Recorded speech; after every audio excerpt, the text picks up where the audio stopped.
Hello students, आज हम लोग IRPWM Indian railway permanent manual पढ़ने वाले हैं। परमानेंट मैनुअल में हम लोग जो ट्रैक पे लोग काम कर रहे हैं उनको क्या क्या ध्यान रखना है, क्या क्या उनका ड्यूटी है, सबको बारीकी से एकदम पूरा मैनुअल लाइन बाय लाइन हम लोग समझते जाएंगे। धीरे धीरे समझेंगे लेकिन पूरा समझते जाएंगे, इसलिए आपके सामने पूरा मैनुअल ही सामने रखा हुआ है।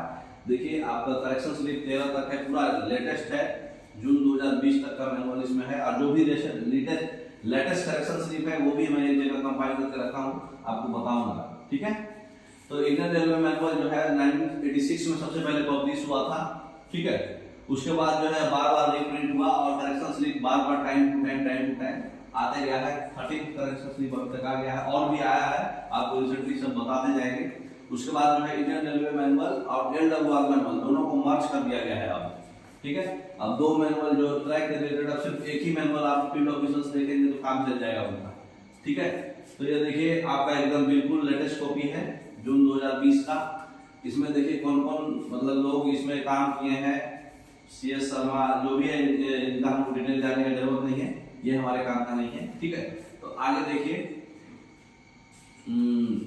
टॉपिक हमारा का क्या है। देखिए हमारा टॉपिक रहेगा, सबसे पहला हमारा टॉपिक रहेगा duties of permanent way officer. जो भी पीवे ऑफिशियल्स हैं, चाहे वो कीमैन हो, मेट हो, जेई हो, SSC हो, ADN हो या ADN के ऊपर वाले हो, उनका जो भी ड्यूटी है, क्या क्या ड्यूटी है वो चैप्टर 1 में पढ़ेंगे, ताकि अपना ड्यूटी वो जान जाए कि हमारा ड्यूटी क्या है। उसके बाद चैप्टर नंबर 2 में हम पढ़ेंगे कि उनका ट्रैक का क्या स्ट्रक्चर होता है, रेल्स, फास्टनिंग, स्लीपर्स और उनका कंपोनेंट सब कुछ है ना। चैप्टर नंबर 3 में हम पढ़ेंगे जो भी कैसे इंस्टॉल करते हैं और मेंटेनेंस कैसे करते हैं, वेल्डेड रेल मतलब LWR कैसे मेंटेन करते हैं। चैप्टर नंबर 4 में पढ़ेंगे कर्व्स क्या क्या डिजाइन होता है, क्या क्या उसका कैसे हम लोग कैलकुलेशन करते हैं, और टर्नआउट का क्या क्या डिजाइन होता है, मतलब पॉइंट्स एंड क्रॉसिंग है ना। चैप्टर नंबर 5 में हम ट्रैक मॉनिटरिंग और टॉलरेंस पढ़ेंगे, ट्रैक को मॉनिटर कैसे करते हैं, ट्रैक कितना कुछ टॉलरेट कर पाएगा, टेंपरेचर क्या क्या है, ये सब चीज सब चैप्टर नंबर 5 में पढ़ेंगे। चैप्टर नंबर 6 में पढ़ेंगे टोटल पीवे को हम लोग कैसे मेंटेन करते हैं, मतलब पीवे में जो भी चीज आता है, चाहे वो ड्रेन हो, चाहे वो नाइट पेट्रोलिंग हो, चाहे वो ट्रैक से रिलेटेड जो भी हो, सारा मेंटेनेंस। चैप्टर नंबर 7 में पढ़ेंगे रिन्यूअल्स, मतलब कितना साल के बाद हर चीज को हमको रिन्यू करना है, चाहे वो डिजाइन का उसका लाइफ हो या फिर उसका GMT कैरी कर जाए वो, है ना, वो सारा इसमें पढ़ेंगे। चैप्टर नंबर 8 में पढ़ेंगे क्या क्या हमारा इंजीनियरिंग रिस्ट्रिक्शंस और इंडिकेटर्स है, जैसे ट्रॉली कैसे करते हैं, लॉरी कैसे करते हैं, उसका क्या वर्किंग है, क्या रूल है, मटेरियल ट्रेन का क्या वर्किंग है ना। चैप्टर नंबर 9 हम पढ़ेंगे लेवल क्रॉसिंग्स और गेटमैन के बारे में पूरा। चैप्टर नंबर 10 में पेट्रोलिंग पढ़ेंगे। चैप्टर नंबर 11 में एक्सीडेंट्स के टाइम में हम क्या क्या एक्शंस लेते हैं, मॉनसून से पहले क्या क्या काम करते हैं। चैप्टर नंबर 12 में पढ़ेंगे CRS सैंक्शन, कौन कौन ऐसा काम है जिसको CRS commissioner of railway safety का सैंक्शन करने का जरूरत पड़ेगा, है ना। चैप्टर नंबर 13 जो है ट्रैक मैनेजमेंट सिस्टम, जो TMS में हम कैसे फीडिंग करते हैं, क्या क्या डालना पड़ता है ना। चैप्टर नंबर 13 में पढ़ेंगे। चैप्टर नंबर 14 में पढ़ेंगे ट्रेनिंग, कॉम्पिटेंसी और रिफरेंसेस, मतलब ट्रेनिंग कब कितने दिनों के बाद किसका ट्रेनिंग किया जाता है, ट्रेनिंग में कितने दिनों का ट्रेनिंग होता है, उसमें क्या क्या होता है, कॉम्पिटेंसी सर्टिफिकेट जो देना पड़ता है, कौन कितना कॉन्फिडेंस है, कितना साल के लिए है, उसके बारे में आप क्या क्या रेफरेंस लिए हैं, कहाँ से पढ़े हैं, वो सब पूरा इसमें कवर करेंगे। तो पूरा चैप्टर हम लोग इसमें कवर करेंगे। तो बारी बारी से देखिए ड्यूटीज ऑफ रेलवे ऑफिसर्स में आपका क्या क्या पढ़ना है, ड्यूटी ऑफ ADM, ठीक है, उसमें सब कुछ पढ़ना पड़ेगा। उसके बाद duty of senior section engineer incharge, उसके बाद duty of senior section engineer incharge नहीं, सिर्फ सेक्शनल सीनियर सेक्शन इंजीनियर चाहे JE, और उसके बाद फिर बाकी लोगों का duty, keyman, mate, patrolman, gateman और ट्रैक मेंटेनर का ड्यूटी, है ना। तो पहला चैप्टर काफी इंपॉर्टेंट है, लोगों का ड्यूटी है। ठीक है, तो देखिए हम पहला चैप्टर आज पढ़ने जा रहे हैं। चलिए चालू करिए पहला चैप्टर। तो हमारा पहला चैप्टर है duty of P way officials, permanent way officials. Permanent way किसको बोलते हैं, जो ट्रैक पे रास्ते में जो चलने वाला जो भी चीज आए, चाहे वो ड्रेन हो, बलास्ट हो, स्लीपर्स हो, फास्टनिंग्स हो या फिर रेल्स हो, जो भी चीज परमानेंट वे है, रास्ता, वे मतलब क्या है, रास्ता, परमानेंट मतलब परमानेंट रास्ता। तो परमानेंट रास्ते में जो भी आदमी काम कर रहे हैं ऑफिशियल्स, उनका ड्यूटी।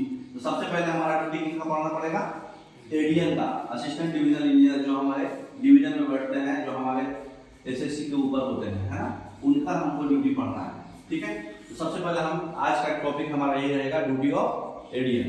ADM का ड्यूटी बहुत कुछ रहता है, देखिए सबसे समझ में आएगा सब कुछ। तो ADM जो होता है पूरे सब डिवीजन का इंचार्ज होता है। एक होता है डिवीजन, एक होता है सब डिवीजन, एक होता है जोन।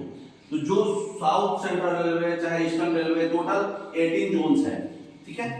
उस जोन्स में मतलब जैसे हमारा डिवीजन है साउथ सेंट्रल रेलवे, उसमें जो है 6 डिवीजन्स है, Nanded division, Secunderabad division, Hyderabad division. उस डिवीजन में भी सब डिवीजन किया जाता है, एडीएन को ड्यूटी दिया जाता है। नांदेड़ में भी नांदेड़ है, औरंगाबाद है, अकोला है, इस तरह सब डिवीजन किया हुआ है। तो ये सब डिवीजन के जो इंचार्ज होते हैं वो कौन होते हैं? एडीएन होते हैं। इनका रिस्पांसिबिलिटी क्या है? इंस्पेक्शन करना, मेंटेनेंस करना, और जितने रास्ते में जो भी पीवे और वर्क्स और ब्रिज है ना, 3 चीज का जो भी मेंटेनेंस है, सेफ्टी है, इंस्पेक्शन है, सारा कौन करेगा? एडीएन करेंगे। एक्यूरेसी के साथ क्वालिटी और प्रोग्रेस, जो भी नया वर्क हो रहा है, जो भी उनको कंट्रोल में एक्सपेंडिचर दिया गया है, बजट अलॉटमेंट जो हो रहा है, उसका एक्सपेंडिचर का भी कंट्रोल किसके ऊपर है? एडीएन का। एक्सपेंडिचर मतलब खर्चे का, है ना। तो सबसे पहला उनका रूल क्या है?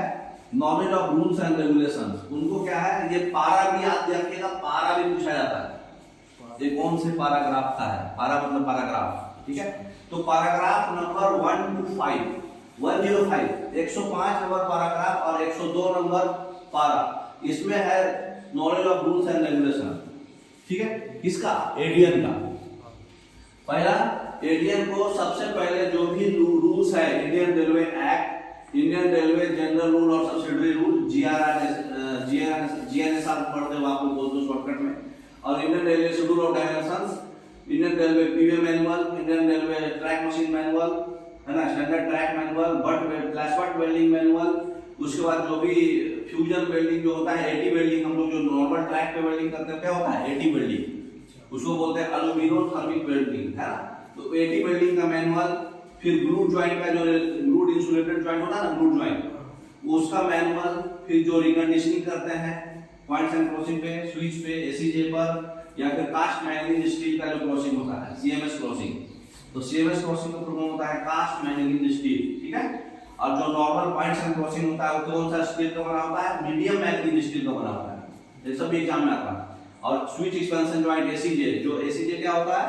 दो ट्रैक के बीच जब जो ट्रैक को आप आइसोलेट कर रहे हैं, मतलब ये ट्रैक फिर आगे वाला ट्रैक दूसरा हो, ताकि मिनिमम 250 मीटर का गैप हो, तब आप एसीजे लगा सकते हैं। अच्छा, ठीक है। तो एसीजे बढ़ेगा घटेगा तो पता चलेगा कि ट्रैक में कितना एक्सपेंशन और कंट्रैक्शन हो रहा है। तो स्विच एक्सपेंशन जेट तो उसका रिकंडीशनिंग का भी मैनुअल, फिर यूएसएफटी टेस्ट का मैनुअल, वेल्ड का, फिर ट्रैक मशीन मैनुअल, ये सब मैनुअल एडीएन को पढ़ के आना है। एडीएन को मतलब जानकारी होना है। स्मॉल ट्रैक मशीन मतलब क्या? कटिंग मशीन, ड्रिलिंग मशीन, है ना, ये सब। फिर ब्रिज मैनुअल, फिर वर्क्स मैनुअल, और फिर इंडियन रेलवे का कोड होता है। हर चीज का अपना अपना कोड होता है, कोड भी उनको जानकारी रखना है। जितना भी अदर डिपार्टमेंट का कोड सब मैनुअल है, ये सब लेटेस्ट करेक्शन स्लिप जो आ रहा है, सर्कुलर जो इशू हो रहा है, हर महीने जो इशू होता है, इंस्ट्रक्शन इशू होता है एयर ऑथोरिटीज का, तो ये सब एडीएन को जानकारी होना चाहिए, ठीक है। क्यों? इनके पास सारे कोड्स और मैनुअल्स और सारे करेक्शन स्लिप का अप टू डेट कॉपी रहना चाहिए एडीएन के पास। एडीएन के पास आता है सारा कुछ, है ना। जितना भी मॉड्यूल्स है टीएमएस का, ट्रैक मैनेजमेंट सिस्टम, अभी नया सिस्टम आया ना टीएमएस, आप कुछ भी काम कर रहे हैं तो टीएमएस में भरना है उसको, है ना। आप मतलब रिकॉर्ड हो रहा है आपके लिए, इंटरनेट पर रिकॉर्ड होता है, ताकि हायर अथॉरिटी देख सके कि आप नीचे वाला लोग क्या काम कर रहा है। तो ये सब इंश्योर करेगा, जो भी इनके अंडर स्टाफ है उनको भी ये सब रूल्स और वर्किंग मालूम होना चाहिए। ये भी एडीएन का ड्यूटी है, मतलब एडीएन का इतना ड्यूटी है कि इतना सारा मैनुअल के बारे में उनको जानकारी होना चाहिए, और उनके अंडर में जो स्टाफ है उनको भी जानकारी होना चाहिए उनके रिलेटिव काम का, ठीक है। तो अब बारी बारी से हम मतलब डिटेल में जानेंगे कि एडीएन का ड्यूटी क्या है। तो पहला हमारा ड्यूटी जॉब एडीएन, तो जो भी ट्रैक और मेंटेनेंस का जो इंस्पेक्शन है, मतलब ट्रैक का जो इंस्पेक्शन है और मेंटेनेंस है, वो सैटिस्फैक्टरी वे में और सेफ कंडीशन में होना चाहिए, ठीक है। वो जो है इंस्पेक्शन जो है एज पर शेड्यूल्स होना चाहिए। जो टेबल नंबर 1 ये है, आपको बताएंगे क्या है टेबल, जो शेड्यूल सबका शेड्यूल रहता है। एजेंट 3 महीने में करेगा पॉइंट्स एंड क्रॉसिंग, 6 महीने में करेगा एलसी गेट पर, जो भी है, मतलब एग्जांपल होता है। तो जो भी शेड्यूल्स है वो टेबल नंबर 1 ए में दिया हुआ है, वो टेबल के अनुसार उनको इंस्पेक्शन करते रहना है, ठीक है। एडमिनिस्ट्रेशन जो है टाइम टू टाइम उसको देखेगा। ये जो है इंस्पेक्शन डिटेल्स जो है टीएमएस में डालना है उनको, ठीक है। जो भी इंस्पेक्शन करेंगे, जो भी कंप्लायंस है वो रीजनेबल पीरियड के अंदर देना है। कंप्लायंस माने का मतलब कि जो भी इंस्पेक्शन डाले, जो डिफेक्ट्स आया, वो डिफेक्ट्स हम पीएमएस में डाले तो वो डिफेक्ट्स को एक रेंज रहता है 14 दिन के अंदर हम अटेंड कीजिए और उसको फिर डालिए कि हाँ ये अटेंड हो गया। तो जो अटेंड करके हम लोग डालते हैं उसको बोलते हैं कंप्लायंस। तो वो कंप्लायंस जो है एक रीजनेबल पीरियड में इंश्योर करके डालना है, ये भी एएन का ड्यूटी है। ठीक है, अब देखिए उनको क्या क्या ड्यूटी है वो डिटेल में पढ़ेंगे। ठीक है, तो सबसे पहला ड्यूटी है एएन जो है डीएन और सीनियर डीएन जो उनके ऊपर के स्टाफ होते हैं, है ना, उनको एक नोटिस में लाएगा और जो भी ट्रैक से रिलेटेड वर्क है वो मतलब जो एएन के कैपेसिटी से बियॉन्ड हो रहा है, जिसको मतलब कोई दूसरे आइटम से मतलब सेफ फंक्शनिंग, ट्रैक के सेफ फंक्शनिंग के लिए जरूरत है लेकिन उनके कैपेसिटी से बियॉन्ड हो रहा है, उनको ये बात बताना है। जैसे कोई भी काम आपसे अगर नहीं समझ रहा है तो आप अपने ऊपर वाले को बताओगे। इस तरह जैसे मान लीजिए कोई ट्रैकमैन है, वेट फेलियर हो गया तो उससे तो नहीं समझेगा, तो जितना जिसको जो पावर है वही पावर पे काम करेगा। तो उनके पावर से बियॉन्ड हो जा रहा है, उनकी कैपेसिटी से बियॉन्ड हो जा रहा है, तो अपने डीएन और सीनियर डीएन को वो बताना है, नोटिस में डालना है, मतलब चुप नहीं बैठना है, मालूम रहना चाहिए। मतलब अचानक से कोई नहीं आके डीएन बोल दिया कि हाँ इंस्पेक्शन किया तो पता चला ये फॉल्ट आया, डीएन से पूछेगा तुम बताए क्यों नहीं, है ना। तो उनके कैपेसिटी से बियॉन्ड है तो डीएन को बताना है ये बात। ठीक है, पहला ड्यूटी ये है। दूसरा ड्यूटी है कि जो भी स्टाफ है फुल्ली उनको रेस्पेक्टिव रिस्पांसिबिलिटी मालूम रहना चाहिए, ट्रैक को लेइंग करने से लेकर ट्रैक को मेंटेनेंस करने तक, ट्रैक का मेंटेनेंस उनको मालूम होना चाहिए। जितना भी रेमेडियल एक्शन है, एलडब्ल्यूआर हो या सीडब्ल्यूआर, एलडब्ल्यूआर और सीडब्ल्यूआर में क्या अंतर है? जो अनसैटिस्फैक्टरी बिहेवियर हो रहा है वो टाइम पे होना चाहिए। रेमेडियल एक्शन मतलब रेमेडी मतलब जैसे कोई आप काम बीमार हो गया, इलाज होता है ना, उसको रेमेडी बोलते हैं। उसी तरह से ट्रैक में कुछ फॉल्ट हो गया तो उसका जो एक्शन होता है रेमेडी, सुधारने का एक्शन, उसको बोलते हैं रेमेडियल एक्शन, है ना। तो एलडब्ल्यूआर बोले तो लॉन्ग वेल्डेड रेल और ये सीडब्ल्यूआर बोले तो कंटीन्यूअस वेल्डेड रेल, दोनों में बहुत माइन्यूट सा डिफरेंस है। अगर स्टेशन से स्टेशन तक पूरा है आपका पॉइंट्स एंड क्रॉसिंग भी है, उसमें एसीजे होता है। पॉइंट्स एंड क्रॉसिंग के 3 रेल पीछे और 3 रेल आगे एसीजे रहेगा उसके प्ले के लिए, है ना। तो उसको भी अगर आप एलडब्ल्यूआर कर दिए हैं, मतलब वो भी एसीजे नहीं है, तो उसको बोलते हैं सीडब्ल्यूआर। ठीक है, कंटीन्यूअस वेल्डेड रेल मतलब आपका पॉइंट के पीछे भी एसीजे नहीं है, बस माइन्यूट सा डिफरेंस है, दोनों एलडब्ल्यूआर कंसीडर कर सकते हैं आप, है ना। तो अनसैटिस्फैक्टरी बिहेवियर हो रहा है अगर उसके बाद उसमें, तो उसको रेमेडियल एक्शन इंश्योर करना है। उसके बाद मंथ ऑफ फरवरी में समर से जस्ट पहले, है ना, एक सर्टिफिकेट इशू करना है 1 साल में एक बार कि जितना भी एलडब्ल्यूआर उनके जुरिस्डिक्शन में है वो सैटिस्फैक्टरी बिहेव कर रहा है और डीएन को भेजना है, डीएन और सीनियर डीएन को हर साल फरवरी मंथ में। ठीक है, दूसरा काम है आपका ट्रैक मशीन। ठीक है, जो भी क्वालिटी, जितना भी ट्रैक मशीन उनके अंदर में काम कर रहा है एडीएन के अंदर में, उसका क्वालिटी और उसका आउटपुट जो है उसको मॉनिटर करना है। ठीक है, सारे ट्रैक मशीन का। ठीक है, बोले तो जितना भी उनका prerequisites, pre block, during block, post block activity है, उसका क्वालिटी आउटपुट मतलब ब्लॉक से पहले कितना काम करना चाहिए, ब्लॉक के टाइम कितना काम करेगा। हर मशीन का ब्लॉक टाइम फिक्स है, जैसे बीसीएम मशीन है तो 3 घंटा ब्लॉक होना, बाकी नॉर्मल ट्रैक मशीन को 1.5 घंटा ब्लॉक होना। छोटा मशीन जैसे जो खाली बलास्ट के साथ हो रहा है, ट्रैक के साथ खिलवाड़ नहीं करना, उसको 1 घंटा भी आप कर सकते हैं। तो ये सब जो ब्लॉक है, ब्लॉक से पहले का भी एक्टिविटी होता है। जैसे डैम्पिंग मशीन है तो आप ब्लॉक से पहले क्या करिएगा, पट्टी खोलिएगा, जॉगल फिश प्लेट खोलिएगा, बलास्ट कहीं रेलहेड है, जाम है तो उसको जाम हटाइएगा। तो ये सब प्री ब्लॉक एक्टिविटी है। तो pre block activity, during block activity और पोस्ट ब्लॉक, अब जैसे पैकिंग हो गया तो गाला बुझाइएगा, है ना, पट्टी फिर बांधिएगा। तो ये सब जो एक्टिविटी है इसका जो क्वालिटी आउटपुट है सारा इंश्योर करना है एएन का काम। सफिशिएंट लाइटिंग होना चाहिए, अगर नाइट वर्किंग हो रहा है तो उसमें फ्यूल है या फिर जो भी ऑयल है वेल एडवांस उसको सफिशिएंट लाइटिंग मिल रहा है कि नहीं, कुछ फ्यूल और ऑयल का प्रॉब्लम हो रहा है तो उसको अरेंज करके देना है। अगर मान लीजिए कोई मशीन ब्रेकडाउन हो गया, खराब हो गया, एडीएन को पॉसिबल एक्शंस लेना है, ब्लॉक को टाइमली क्लियर करना है। ठीक है, और लाइन ब्लॉक से पहले मशीन जो है अगर जो है रिपेयर नहीं हुआ लाइन ब्लॉक से पहले तो ब्लॉक सेक्शन को क्लियर करना है एक्सपर्टिशियसली मतलब कि बहुत ज्यादा नुकसान ना होते हुए टाइम का, है ना, मतलब कि एक टाइम जो है ब्लॉक सेक्शन में गाड़ी भी तो चलेगा, ट्रेन्स भी तो चलेंगे, तो ट्रेन्स को टाइमली जो है टेक्नोलॉज करके सारे पॉसिबल एक्शंस लेके उनको क्लियर करना है अगर इवेंचुअली कुछ हो गया तो। ठीक है, मतलब उसको लाइट इंजन अरेंज करके देना है तो ये उसको रिस्पॉन्सिबिलिटी देगा, फोन करेगा कंट्रोलर को, भाई लाइट इंजन अरेंज करो, मशीन को लेके जाओ, मशीन खराब हो गया है। तो सब कुछ लाइन ब्लॉक को टाइमली रिपेयर करना है। जितना भी ट्रैक मशीन है एज पर शेड्यूल्स, उसका आइटम जो भी चेकलिस्ट रहता है रेलवे ट्रैक मशीन मैनुअल में, वो चेकलिस्ट उसको चेक करना है। चेकलिस्ट रहता ना, जैसे 30 दिन में इसका इंजन का आउटपुट कितना है, इंजन का आवर्स कितना हो गया, मेंटेनेंस हुआ है कि नहीं, इंजन का कौन सा इंजन लगा है, सब कुछ है ना। उसके बाद जो है प्लान्स बनाएगा, एस्टिमेट्स बनाएगा वर्क्स को, मतलब उसको प्लान भी करना है और एस्टिमेट भी बताना है कि हमारा एक्सपेंडिचर कितना जाएगा इस साल। अच्छा, जो भी काम है सबमिशन करना, डिटेल प्रपोजल करना है जस्टिफिकेशन के साथ, ऐसे हवा में बातें नहीं करना है। जस्टिफिकेशन भी देना है कि ये वर्क के लिए इतना पैसा लगेगा, ये वर्क के लिए इतना पैसा लगेगा, वो डीएम को देना है काम को सैंक्शन के लिए, ताकि वो सैंक्शन हो पाए काम, है ना। स्पेशल कंडीशन भी कुछ है तो साइट के एग्जीक्यूशन के लिए भी प्रिपेयर करेगा। ठीक है, उसके बाद जो भी वर्क है एग्जीक्यूशन मॉनिटरिंग ऑफ वर्क जो होता है एज पर टेंडर, जो भी टेंडर अप्रूव हो चुका है ना, शेड्यूल के अनुसार उसको भी एग्जीक्यूशन हो रहा है कि नहीं टाइमली। जैसे मान लीजिए आपको टेंडर अप्रूव हो गया कि भाई यहाँ से यहाँ तक पीआरआर करना है, थ्रू रेल रिन्यूअल करना है, तो rail renewal as per section जो हुआ है उसका मॉनिटरिंग करना है, एग्जीक्यूशन भी करना है, टाइमली हो रहा है कि नहीं सब कुछ, है ना। जितने टाइम में उसको दिया गया है कि होना चाहिए, जो भी वर्क है वो एफिशिएंटली ऑर्गेनाइज होना चाहिए, है ना, प्रोग्राम होना चाहिए, और उसका स्पीड भी, प्रोग्रेस भी स्पीड रखना है, और जो स्पेसिफाइड पीरियड है उसको उसके विदिन कंप्लीट भी कर देना है।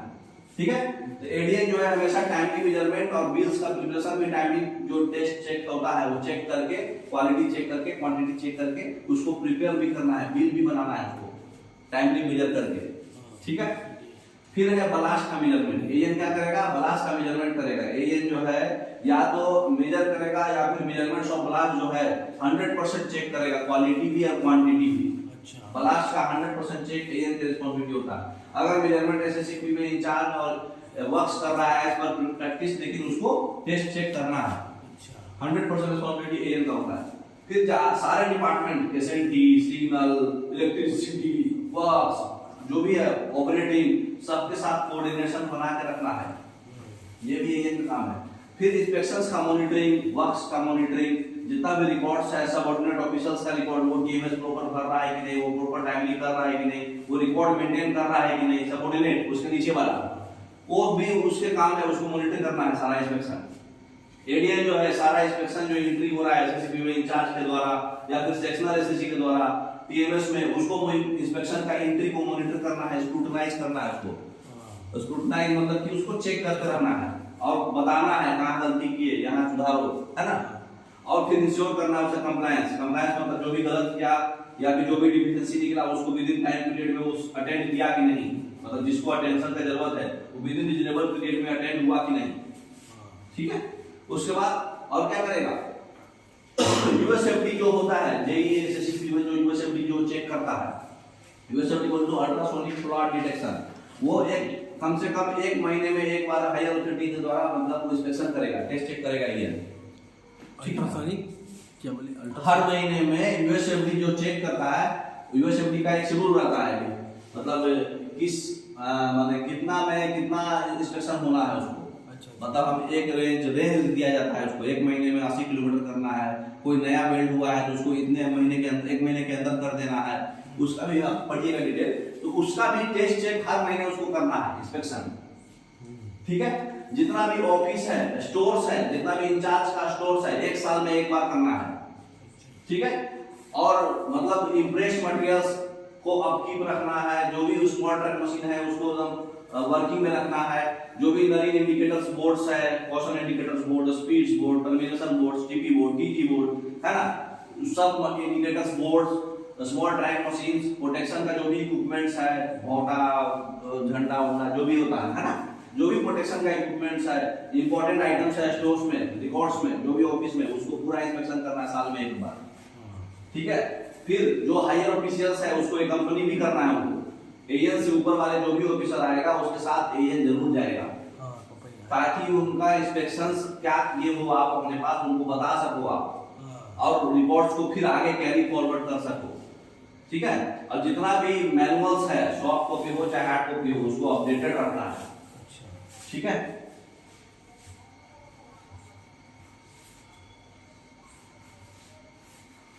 जैसे कि जितना भी परमानेंट और स्पीड रिस्ट्रिक्शंस है, टेम्पोररी स्पीड रिस्ट्रिक्शंस है, आप कंपनी करते समय उसको क्या क्या ध्यान देना है ये बताया जा रहा है, क्या क्या लेके जाना है, सारा मैनुअल्स लेके जाना है। उसके बाद जितना भी टेम्पोररी स्पीड कॉशन ऑर्डर जो रहता है उसके बाद उसको भी कागज में लेके जाना है। कॉशन ऑर्डर कितना है, जो भी इंफॉर्मेशन है, सेक्शन डिटेल्स का, ट्रैक डायग्राम, डीआरसी ओएमएस का रिकॉर्ड जो हर महीने रिकॉर्ड होता है, ओएमएस का ऑसिलेशन मैनेजमेंट सिस्टम और ट्रैक रिकॉर्डिंग का 6 महीने में होता है ना, अलग अलग लोकेशन पे अलग अलग होता है। जैसे आपने 100 kmph के अंडर में अगर सेक्शन स्पीड है तो 6 महीने में होगा, तो वो सब रिकॉर्ड लेके जाना है। फ्रैक्चर डिटेल्स का बेल्ट फेलियर कहाँ हुआ है वो रिकॉर्ड उसको साथ में लेके जाना है। जितना भी एसेट्स है उसको टैब में चाहे लैपटॉप में भी लेके रखना है, क्योंकि तो हायर ऑफिसर कुछ भी पूछे तो उसको बताना है, सर ये प्रॉब्लम है, ये हमारा रिकॉर्ड्स है, वो इतना रिकॉर्ड्स उनको लेके जाना है। जितना भी इंपॉर्टेंट रजिस्टर है, bridge register, works register, P way register, जो भी रिलेवेंट रिकॉर्ड्स है उसको लेके जाना है। उसके सेक्शन में क्या क्या सैंक्शन वर्क है उसका लिस्ट और उसका अभी क्या क्या स्टेटस है, कितना हो गया कितना बाकी है वो लेके जाना है। ठीक है, हायर ऑफिसर्स का क्या क्या नोट्स हुआ है, मतलब पिछले 1 साल में कौन कौन हायर ऑफिसर आए थे, क्या क्या नोट्स दिए कि आप अटेंड करो और हम अटेंड कब तक किए, उसका कंप्लेंस रिपोर्ट भी साथ में लेके जाना है। ठीक है, वर्किंग टाइम टेबल, मतलब वर्किंग टाइम टेबल तो आप जानते ही हैं, हर गाड़ी का कितना समय है, कब कब, और आपका क्या क्या वर्किंग टाइम टेबल है, बुक रहता है वो लेके जाना है ना। जो भी स्पेसिफिक पेपर्स और प्लान्स है जो आप चाहते हो डिस्कस करना वो भी साथ में लेके जाना है। उसके बाद टीआरसी और ओएमएस या फिर ओसिलोग्राफ कार जो है 130 kmph और 130 kmph से ऊपर रहता है तब चलता है ना, तो वो उसका जो भी नोट्स है, जो भी स्पॉट्स अटेंशन में है, उसका रेक्टिफिकेशन आप क्या किए डिफेक्ट्स का, वो सब डिटेल भी लेके जाना है। उसको एकम्पनी भी करना है साथ में, जब भी टीआरसी चलेगा, ओएमएस चलेगा तो एएन को आना है ना। एक्सपेंडिचर का कंट्रोल, मतलब एएन जो है मतलब एक रिक्वेजिशन देगा मटेरियल्स का, टूल्स का, आपको क्या क्या जरूरत है, नया मटेरियल्स का या फिर नया वर्क्स का जो एग्जीक्यूशन है, ठीक है, या फिर एक्सपेंडिचर जो हो रहा है वो अलॉटमेंट के आधार पे हो रहा है कि नहीं, जो भी प्रोविजन सैंक्शन एस्टीमेट में है उसके आधार पे हो रहा है कि नहीं, आप जो भी एक्सपेंडिचर आपको दिया गया है उसका कंट्रोल है कि नहीं, उसका डिटेल भी लेके जाना है। उसके बाद ट्रेनिंग और प्रोफेशनल, जो भी ट्रेनिंग आपके अंदर में कर रहे हैं, नया ट्रेनिंग जो भी प्रोफेशनल मतलब जो 2 साल के अंदर एम्प्लॉई है ना, उनका ट्रेनिंग जो डिप्यूटेड हुआ है, ट्रेनिंग स्पेसिफाइड प्रोग्राम के तहत ट्रेनिंग हो रहा है कि नहीं, और आप एग्जामिन किए हो कि नहीं, उनका ट्रेनिंग नोट्स बना रहे हैं कि नहीं वो लोग, वो भी देखना है। ठीक है, फिर जो मटेरियल अंडर ट्रायल, जैसे बहुत सारा ऐसा मटेरियल होता है जिसके परफॉर्मेंस जो है ट्रायल में दिया जाता है कि कैसा काम कर रहा है, कुछ नया नया मटेरियल बनता है, तो वो भी आपको जो है ट्रायल स्कीम के तहत उसको कलेक्ट करना है और उसको चेक करना है और उसको सबमिट करना है डिवीजन ऑफिस में, टीएमएस के तहत सब सबमिट होगा।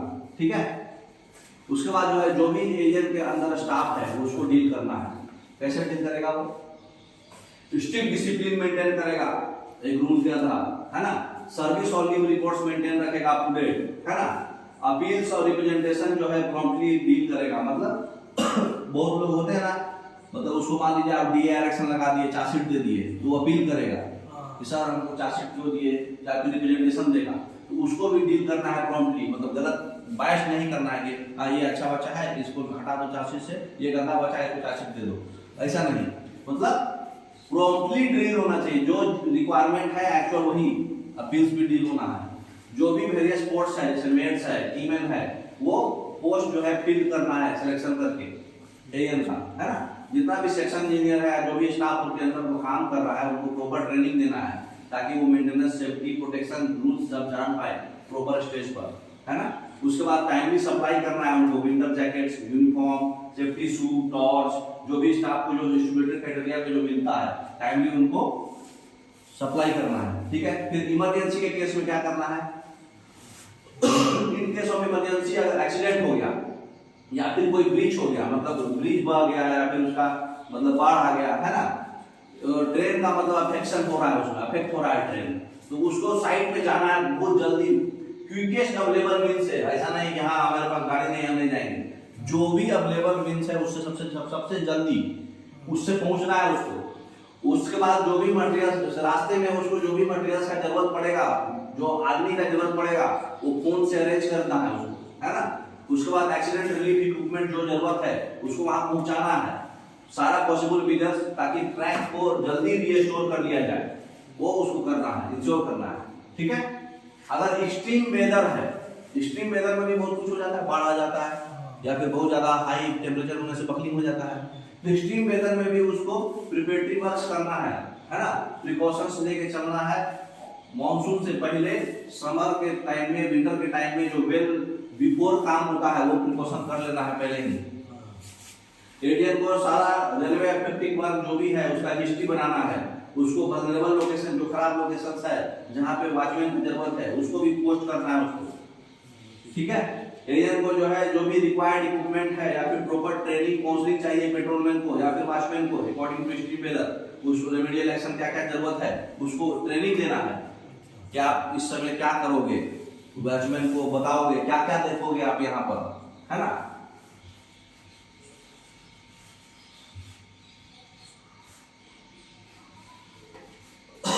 उसके बाद जो है एएन को पेट्रोलिंग इंश्योर करना है एज पर इंस्ट्रक्शन, है ना, पेट्रोल चार्ट इशू कराना है डिवीजन से। उसके बाद जो ऑनगोइंग वर्क्स है, जैसे मान लीजिए कंस्ट्रक्शन वर्क होता है या फिर अदर ऑर्गेनाइजेशन का, आरबीएनएल का, राइट्स का, डीएफसीसीआई का, ये सब ऑथराइज्ड एजेंसी जो काम करता है उसके सेक्शन में एज मच पॉसिबल जो है पुटलेट करना है, ट्रॉली करना है, ताकि उसकी क्वालिटी ऑफ वर्क और सेफ्टी जो है ट्रेन का रनिंग का सेफ्टी मेंटेन कर पाए वो, है ना, उसका इंस्पेक्शन करना है। तो रेलवे अफेक्टिंग वर्क जो होता है, रेलवे अफेक्टिंग टैक्स ब्रिज होता है, मतलब ऐसा ब्रिज जो स्टेट गवर्नमेंट को भी पानी जा रहा है, मतलब जिस ब्रिज से पानी स्टेट गवर्नमेंट को भी रिवर जा रहा है उसको बोलते हैं रेलवे अफेक्टिंग टैक्स, ठीक है। रेलवे अफेक्टिंग वर्क वो मॉनसून से पहले ज्वाइंट कंसर्न स्टेट से, स्टेट का जो भी अथॉरिटी है उसका जेई हो चाहे उसका मतलब क्या बोलते हैं एग्जीक्यूटिव इंजीनियर हो, उसके साथ में ज्वाइंटली इंस्पेक्शन करना है मॉनसून से जस्ट पहले।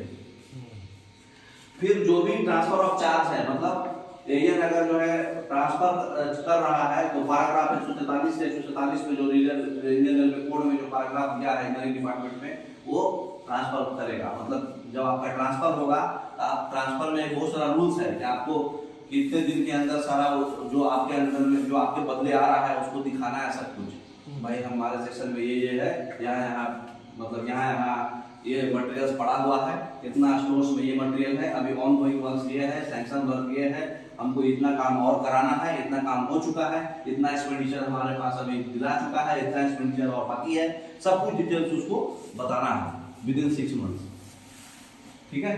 तो इतना सारा काम है आपका एडीएम का, समझ में आया।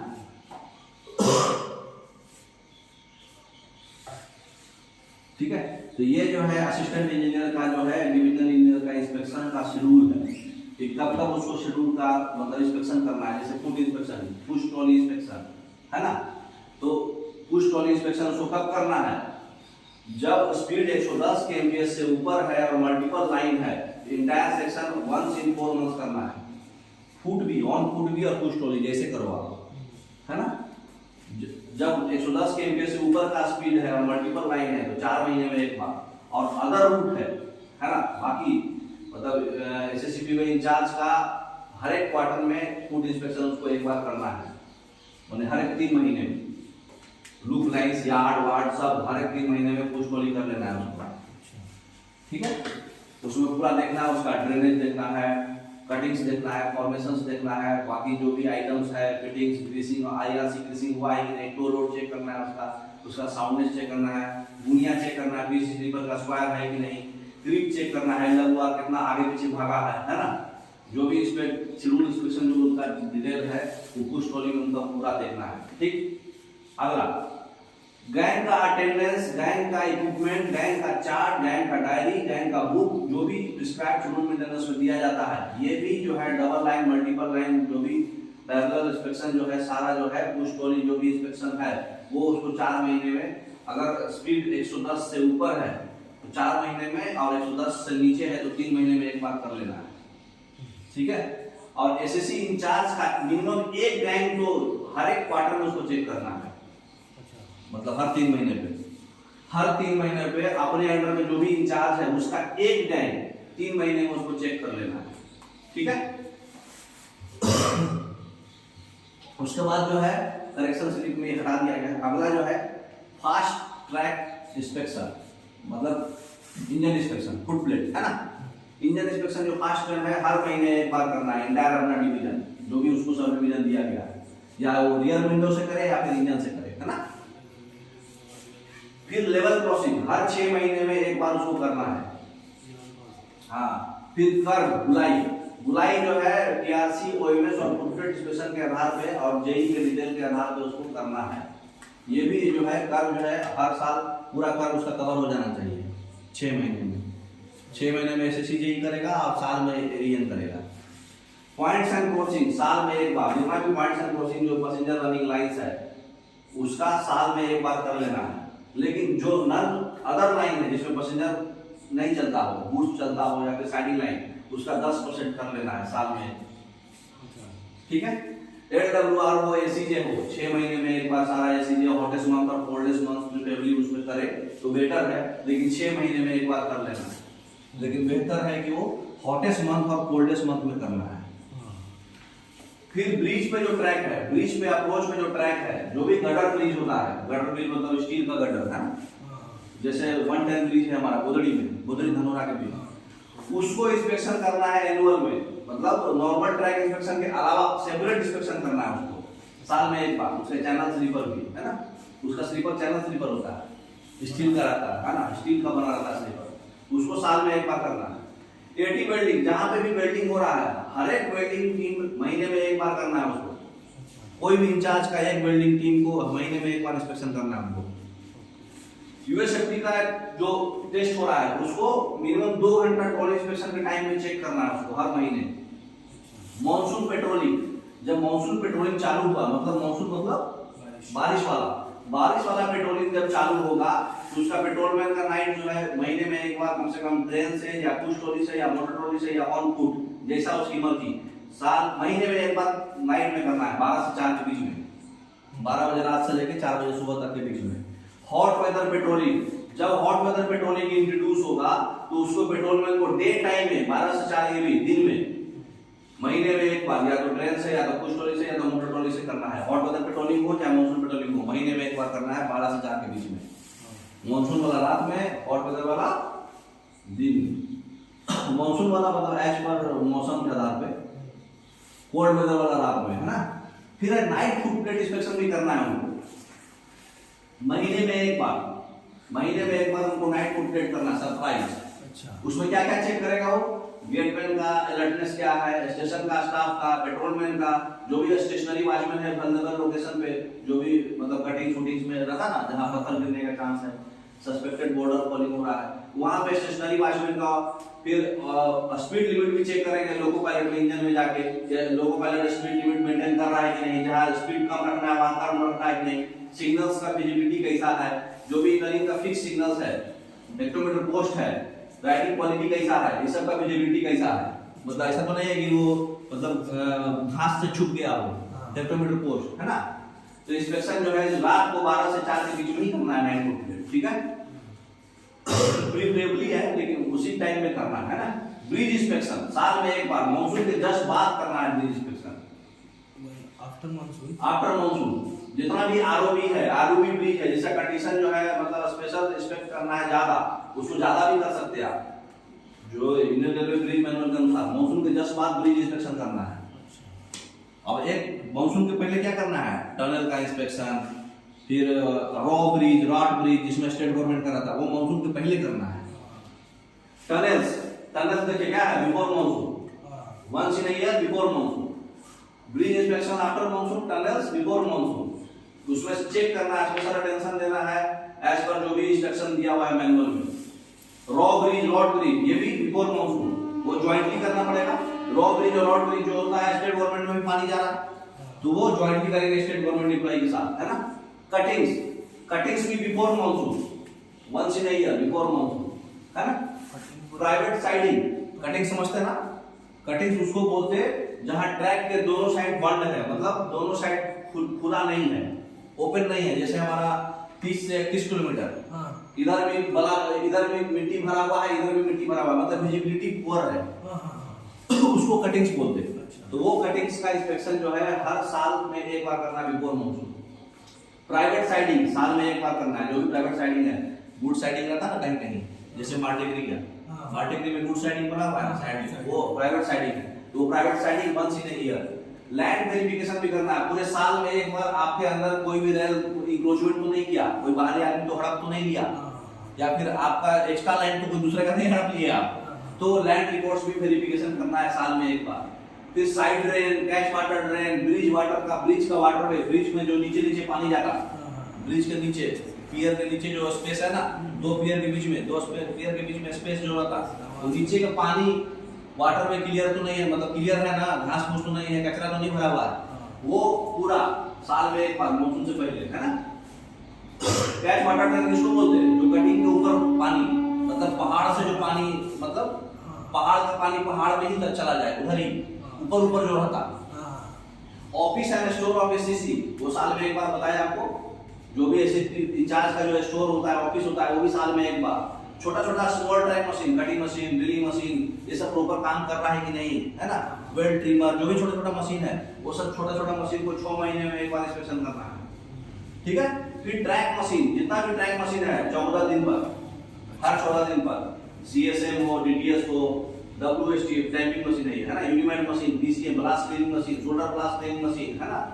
फिर पॉइंट्स क्रॉसिंग का क्लीनिंग मशीन, फिर ये RGM rail grinding machine, TLE, TRT, ये पिकवारे जो ट्रैक रिलेइंग ट्रेन है, मतलब जो पिकवारे जो आपका चेंज करता पूरा रेल स्लीपर सब एक साथ बिछा देता, ये सब जो है empty machine, blast empty machine, multipurpose track machine, blast machine, utility track machine, है ना, विजिल, है ना, ये सब जो है सब मशीन चाहोगा 14 दिन पे जो उनका चेकलिस्ट रहेगा।